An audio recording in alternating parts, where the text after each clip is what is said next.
আচ্ছা, অঙ্কিতা, জাম্বো এরা কেউ বাড়িতে নেই? ওরা তো সকালবেলায় চলে যায়, কমিশনার সাহেবের অফিসের সামনে গিয়ে বসে থাকে, অপেক্ষা করে থাকে কোনো খবরের জন্য তিথির। তারপর ওরা ফিরে আসে, আমি যাই। এইভাবে দিন কাটছে রোহিতবাবু। আমি তো এই কথাটা বুঝে উঠতে পারছি না যে কোনো খবর থাকলে কমিশনার সাহেব তো নিজে আপনাদেরকে ফোন করবে। অপেক্ষা করে থাকতে পারি না রোহিতবাবু। প্রত্যেকদিন সকালবেলা মনে হয় আজ হয়তো একটা কোনো খবর পাবো মেয়েটার, একটা কিছু ঘটবে। ওরা বেরিয়ে যায় আর আমার অপেক্ষা শুরু হয়।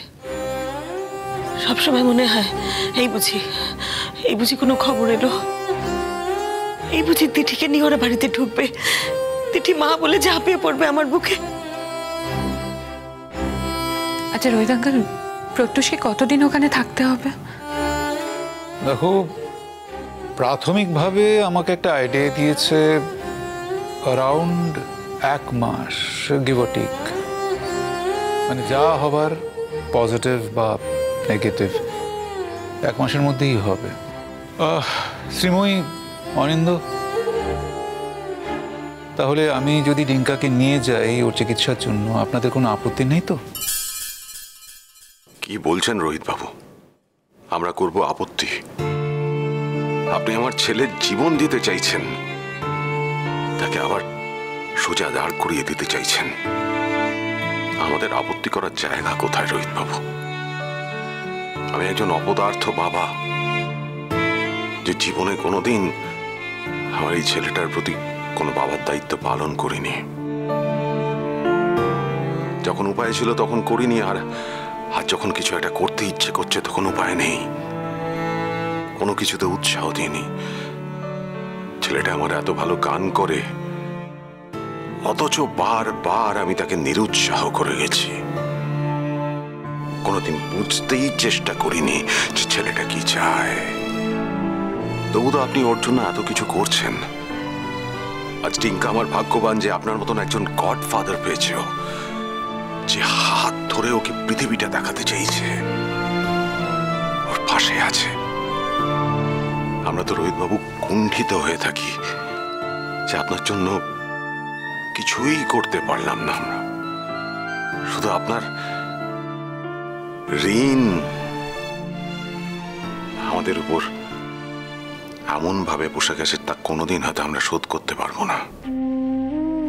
ঋণ কথাটা আমার সামনে উচ্চারণ নাই বা করলেন অনিন্দ।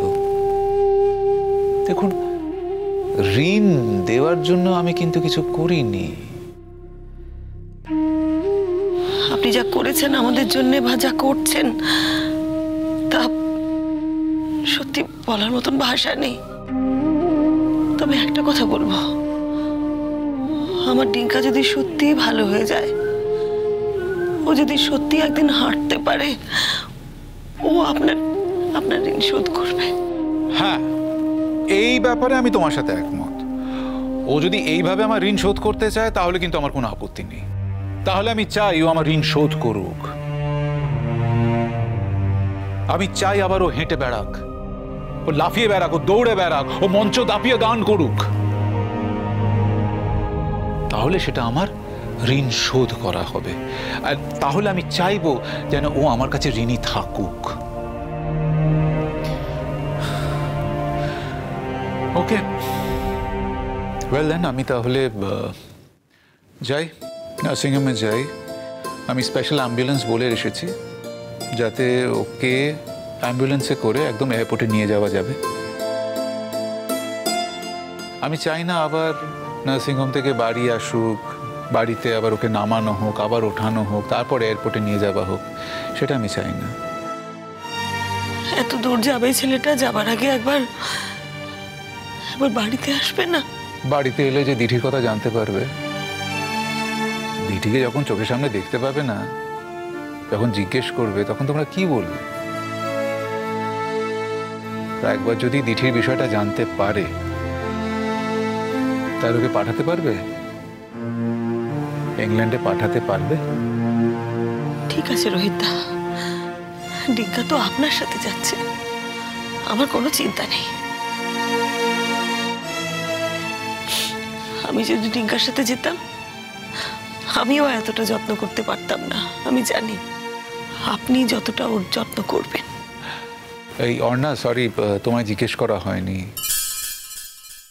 তোমার কি কিছু বলার আছে? আমি? হ্যাঁ, মানে একজন সুহৃদ হিসেবে, ওর খুব ভালো বন্ধু হিসেবে তুমি কিছু বলবে না? রোহিত আঙ্কেল, আমি প্রত্যেকটা মুহূর্তে এটাই আশা করছি, যেটা এখানে হয়নি সেটা যেন ওখানে গিয়ে হয়। ও যেন ভালোভাবে বাড়ি ফিরে আসে। বলছিলাম যে ওই কিয়ার সাথে কি একবার কথা বলার দরকার? না আন্টি, কিয়ার সাথে আজ সব হিসেব মিটে যাবে। সকালবেলা আমাকে ফোন করেছিল, ও বলেছে যে ও আসতে পারবে না, আমি যেন আসি। আমি আমার সঙ্গে চেকটা নিয়ে এসেছি। একটু পরে আমি আর কিয়া বসবো ওর ঘরে, ওকে চেকটা দিয়ে দেবো আর ডিভোর্স পেপারে সাইনটাও নিয়ে নেব। তারপর প্রত্যুষ ফিরে আসলে ওদের ফাইনাল মীমাংসাও হয়ে যাবে।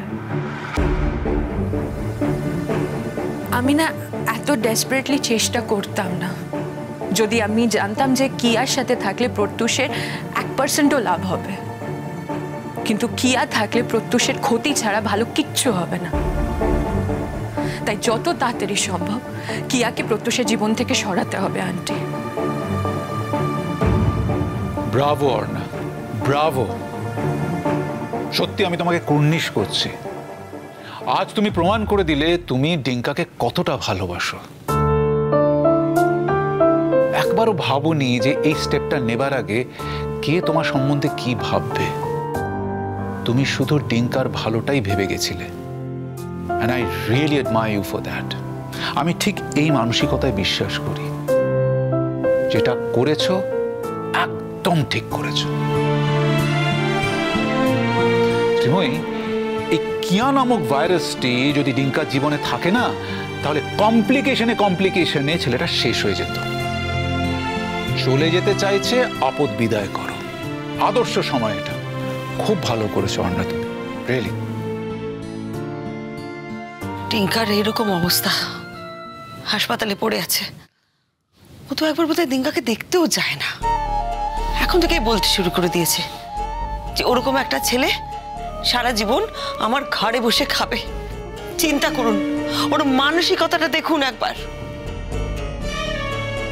আমি তো চিন্তা করেছি এবং সেই কারণে তো আমি খুশি হয়েছি যে আমরা সবাই মিলে এতদিনের চেষ্টা করে যেটা করতে পারিনি সেটা ওই একরত্তি মেয়েটা করে দেখিয়ে দিয়েছে। সত্যি Arna, I salute you. Rohit uncle, আমি পুরোটা পেরেছি শুধু প্রত্যুষের জন্য। প্রত্যুষের ভালো চাওয়ার থেকে বড় আমার জীবন আর কিচ্ছু নেই। অর্ণা, শুধুমাত্র দূর থেকে ভালো চাওয়া নয়, তুমি ওর কাছে এসে ওর অন্ধকার জীবনটা আলোকিত করে তোলো। এটাই আমাদের একমাত্র চাওয়া। সবকিছুরই একটা উপযুক্ত সময় আছে অনিন্দু। আগে ডিঙ্কা নিজের লড়াইটা জিতে আসুক, তারপর বাড়িটা একেবারে ফাঁকা হয়ে যাবে। আমার দিদিটা নেই, টিঙ্কাও চলে যাচ্ছে। শ্রীময়ী, দিঠি কয়েকদিনের মধ্যে ফিরে আসবে। বিকাশের উপর একটু বিশ্বাস রাখো। আর ডিঙ্কাও দেখবে ওই মাসখানেকের মধ্যে চলে আসবে একদম সুস্থ হয়ে। এটা আমার বিশ্বাস। আর এইটুকু সময় তো তোমাকে দিতেই হবে। দিঠি যদি থাকতো না, আমি ডিঙ্কাকে এভাবে একা ছেড়ে দিতাম না। আমি যেতাম ওর সাথে। আমি সে প্রত্যাশা করি না শ্রীময়ী। ওখানে যেটুকু কাজ সেটা আমি সামলে নিতে পারবো, কিন্তু এখন তোমাকে এখানে থেকে তোমার সংসার সামলাতে হবে। দিঠি যখন ফিরে আসবে, জানি না ওর মানসিক অবস্থা কি হবে, কিন্তু ও তখন তোমাকে সবচেয়ে বেশি কাছে চাইবে। তখন তোমাকে ওর পাশে পাশেই থাকতে হবে শ্রীময়ী। তোমাকে এখন এই সংসারের খুব দরকার।